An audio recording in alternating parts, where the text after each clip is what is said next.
এখনো বুঝেননি। এই সম্পর্কটার ইসলামে কি নাম আছে? জেনা। এই সম্পর্কটার ইসলাম কি নাম দিয়েছে? জেনা। তুমি আমাকে বলো যে আমাদের দেশে জেনার সম্পর্ক হয় না হয় না, তাহলে তোমার প্রশ্ন ঠিক আছে। তুমি আমাকে এটা কেন জিজ্ঞেস করতেছো যে আমাদের দেশে ভালোবাসা প্রেম প্রীতি আছে না নাই? তুমি এই ভালোবাসা প্রেম প্রীতি শব্দটা জেনার ক্ষেত্রে লাগিয়ে ইসলামী পরিভাষার অপমান করেছো।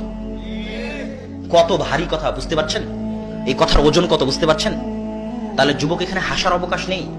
তোমার এটা ইসলামের পরিভাষায় প্রেম ভালোবাসা বললে, মহাব্বত বললে ইসলামকে অপমান করা হবে।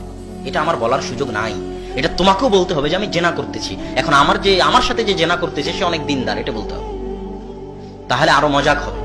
এখন তুমি বলো যে তোমার সাথে জেনায় লিপ্ত আছে সে দিনদার কিনা, ভালোবাসা বলিও না, প্রেম বলিও না, তাহলে ইসলামের অপমান হবে।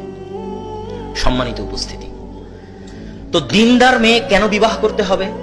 দিনদার পরহেজগার তাকওয়াবান মেয়ে কেন বিয়ে করতে হবে? কেননা একটি আদর্শ